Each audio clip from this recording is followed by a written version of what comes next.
The stranger at the bus stop. It was December in Chicago, and the wind was bitter enough to freeze tears on your face. I remember because I was crying that day. Not the pretty, dignified kind of crying, but the ugly sobbing that makes strangers look away in embarrassment. I had just gotten off the phone with my now ex-boyfriend, who had chosen 3 days before Christmas to tell me he'd been cheating with my roommate for months. The same roommate who had hugged me that morning and borrowed my favorite sweater. As I stood at the bus stop, mascara probably streaking down my face like some tragic Tim Burton character, I realized I had nowhere to go. Our apartment was their apartment now, apparently. My parents had moved to Arizona 2 years ago, and flying there last minute during the holidays would cost more than my pathetic bank account could handle. I'd spent most of my savings helping my sister with her medical bills after her insurance refused to cover her treatment. I didn't regret it, but at that moment, standing in the biting cold with nowhere to go, I felt utterly alone. That's when I noticed him. He was huddled on the bench, wearing a thin jacket that had seen better days. His beard was unkempt, his shoes worn through. He was shivering violently, but there was a dignity about him, something in the way he held himself. Our eyes met briefly before I looked away.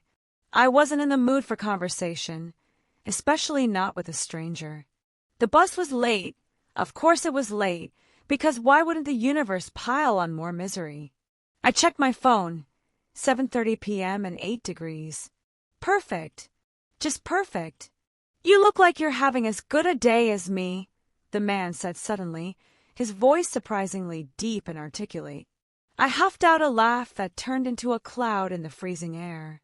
Yeah, banner day, I replied, not really wanting to engage. At least you have somewhere warm to go, he said, and there was no self-pity in his voice, just a statement of fact. Something in his tone made me really look at him. He was older than I'd initially thought, maybe mid-40s. His eyes were clear and intelligent, and there was a scar running along his left cheekbone that looked like it had a story behind it. Actually, I said before I could think better of it, I don't. He raised an eyebrow, and I found myself telling this complete stranger about Daniel and Jessica and their betrayal. He listened without interruption, occasionally nodding. That's rough, he said when I finished. People can be cruel without even trying. What about you? I asked, suddenly curious. Why are you out in this weather? His story came out slowly. His name was Gabriel. He'd owned a small inn in Michigan, successful enough until a bigger hotel chain moved in nearby and started undercutting his prices. He tried to keep up, but eventually had to declare bankruptcy. His wife couldn't handle the stress and left, taking their savings. He'd been trying to find steady work in Chicago for 3 months, but without an address, it was nearly impossible. He'd been sleeping at shelters, but they were all full tonight because of the cold. I had an interview today, he said, a hint of pride in his voice, for a maintenance position at a hotel downtown. I think it went well, but he gestured to his worn clothing. I'm not exactly making the best impression. The bus still hadn't come, and the temperature was dropping. Gabriel was trying to hide it, but he was shivering badly. I made a decision then that would change the course of my life, though I didn't know it at the time. Have you eaten today? I asked. He hesitated, then shook his head. Come on, I said, standing up. There's a diner around the corner. Let's get some food. I can't, he started to protest. I insist. I cut him off. I could use the company, honestly. At Lou's Diner, we both ordered the meatloaf special. I watched as Gabriel tried to eat slowly, with dignity, though I could tell he was starving. We talked more over that meal than I had talked to anyone in months. There was something about him, an intelligence, a humor despite everything, a resilience that I admired. When he excused himself to use the restroom, I noticed him swaying slightly as he stood. Are you okay? I asked when he returned. Just a bit dizzy, he admitted reluctantly. It's been a rough few days. I paid the bill despite his protests, and was about to say goodbye when I noticed him pressing his hand against his side, his face pale. "What's wrong?" I asked, alarmed. "Nothing," he said automatically, then winced. "Just a pain I've been having. It'll pass." It didn't pass. In fact, by the time we left the diner, he could barely stand upright. "You need to go to a hospital," I said firmly. "I can't," he replied, his voice tight with pain. "No insurance, no money. They'll just turn me away." "There's a free clinic about 10 blocks from here," I said, remembering a place my sister had gone once. "It's not much, but they might be able to help. I'm taking you there." I had to practically drag him to the Uber I ordered. The clinic was small and crowded, but the nurse at the intake desk took one look at Gabriel's ashen face and moved him to the front of the line. Acute appendicitis. That's what the doctor diagnosed after a quick examination. They needed to operate immediately, but Gabriel had no insurance, no ID except an expired driver's license. "I'll vouch for him," I heard myself saying, "and I'll cover whatever costs the clinic can't absorb." Gabriel tried to protest, but he was in too much pain to argue effectively. As they wheeled him back for emergency surgery, he grabbed my hand. "Why are you doing this?" he asked, his eyes clouded with pain and confusion. I thought about it for a moment. "Because someone should," I finally replied. The surgery went well, but the clinic wasn't equipped for overnight stays. Gabriel needed somewhere to recover for at least a few days. I made another impulsive decision that night. I used the last of my credit card limit to book us into a modest hotel nearby. 1 room, 2 beds. I told myself it was only for a few days, just until he was back on his feet. Those few days turned into a week, then 2. Gabriel insisted on paying me back. So once he was well enough, he started looking for work again. I used the hotel's business center to update my resume and apply for jobs, too. My advertising agency had been looking for an excuse to downsize, and my extended emergency leave had given them the perfect opportunity to let me go with minimal severance. We developed a routine. Coffee in the morning, job hunting until lunch, then strategizing in the afternoon. Gabriel had an incredible mind for business. He looked over my portfolio and pointed out ways to strengthen it that my professors in college had never mentioned.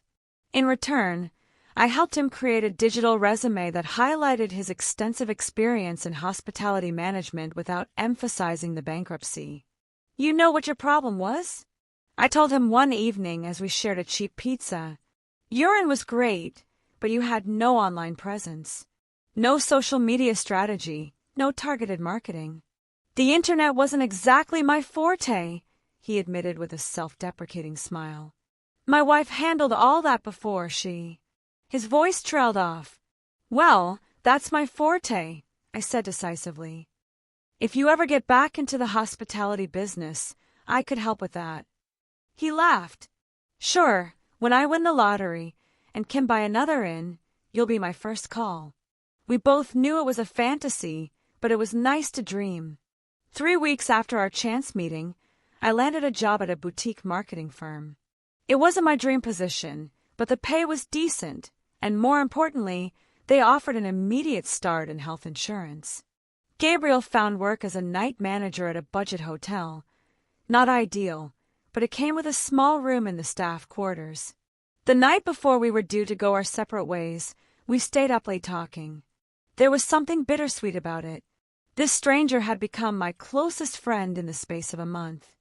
"I can never repay you," Gabriel said seriously. "You saved my life." "You helped me too," I replied honestly. "I don't know how I would have gotten through this without you." We exchanged phone numbers and promises to stay in touch. I moved into a tiny studio apartment, and life went on. Gabriel and I texted regularly, met for coffee when our schedules aligned. He was slowly saving money, taking extra shifts whenever possible. I was building my client list at the firm, making a name for myself. 6 months passed this way. Then one Friday, I received a call from a number I didn't recognize.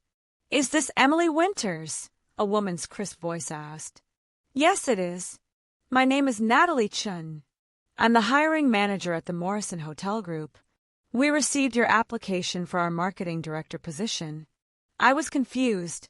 "I'm sorry, but I didn't apply for any position with your company." There was a pause. "Someone submitted your portfolio and resume. They were quite impressive. We'd like to interview you if you're interested." The position was a dream, exactly the kind of role I'd been working toward for years, with a salary nearly double what I was currently making. Of course I was interested. The interview was at their flagship hotel, a beautifully restored historic building in the heart of downtown. As I sat in the elegantly appointed lobby waiting to be called in, I wondered who had submitted my name. The only person who had access to my updated portfolio was Gabriel, but why would he? "Ms. Winters," a tall woman in an impeccable suit approached. "I'm Natalie Chun. Please follow me." She led me through the hotel to a conference room where 3 other executives were waiting. The interview went surprisingly well. They seemed genuinely impressed with my ideas for integrating their brand across various platforms while maintaining the unique character of each of their properties. "There's someone else who would like to meet you," Natalie said as the interview wound down. "Our CEO is particularly interested in your application." The CEO? That seemed unusual for a marketing position, even a director role. The door opened, and I turned, preparing to make a good final impression. And there was Gabriel. Not the Gabriel I knew. Not the man in worn clothes with an unkempt beard. This Gabriel was clean-shaven, his hair neatly trimmed. He wore a tailored suit that fit him perfectly, and his eyes sparkled with suppressed laughter at my obvious shock. "Gabriel," I managed to say. "Hello, Emily," he replied formally, though I could hear the warmth in his voice. "Thank you all for conducting the interview. I'd like to speak with Ms. Winters privately, if that's acceptable." The others filed out, and suddenly we were alone. "What how?" I couldn't form a coherent sentence. Gabriel gestured for me to sit. "I owe you an explanation." "You think?" I finally found my voice. "You're the CEO of Morrison Hotels?" "Since when?" "Since about 4 months ago," he replied. "The truth is, Emily, I wasn't entirely honest with you when we met." My stomach dropped. Had it all been a lie? The bankruptcy, the homelessness, the appendicitis? "I did own an inn in Michigan, and it did fail," he continued. "That was all true. But what I didn't tell you was that before that, I worked for Morrison Hotels for 15 years, working my way up from the front desk to regional manager."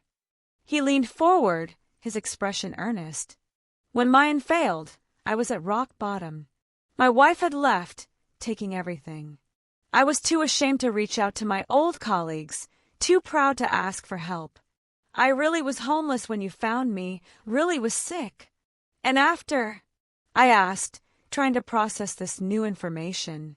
"After I recovered, I finally swallowed my pride and contacted my old mentor here. He offered me a consulting position that quickly turned into more. The previous CEO was retiring, and they were looking for someone who understood both the corporate side and had experience as an independent owner. My unique failure actually made me the perfect candidate." He gave a self-deprecating smile. I was still trying to wrap my head around it all. "And this job interview? Did you set this up as some kind of charity?" Gabriel looked hurt. "Absolutely not. Have you seen your portfolio, Emily? You're brilliant. We genuinely need someone with your skills. The only strings I pulled were making sure your application got seen by the right people. The rest was all you. Why didn't you tell me?" I asked, the question that had been burning in my mind. He sighed deeply. "At first, I wasn't sure if it would work out here. Then, as things progressed, I wanted to be certain that when I did offer you an opportunity, it would be based solely on your merits, not as some form of repayment. I didn't want you to think I was trying to buy your friendship, or that I felt obligated." I sat back in my chair, studying him. The Gabriel I knew, kind, intelligent, resilient, was still there in his eyes. The external trappings had changed, but not the man. "So, do I have a job?" I asked finally. A slow smile spread across his face. "The committee makes that decision, not me. Conflict of interest and all that. But off the record, they were extremely impressed. I got the job. Of course I did. And it was everything I'd hoped for. Challenging, creative, with a team that respected my ideas. Gabriel and I maintained a strictly professional relationship at work, but outside the office, our friendship deepened. 3 months into my new position, Gabriel invited me to dinner at an upscale restaurant overlooking the river. He seemed nervous, which was unusual for him. "I'm expanding the business," he announced after we'd ordered. "The board has approved the acquisition of several smaller properties, including a certain inn in Michigan." My eyes widened. "You're in? You're buying it back?" He nodded, a boyish excitement in his expression. "The new owners ran it into the ground. I'm getting it for a fraction of what it's worth. But I have plans for it, Emily. Big plans."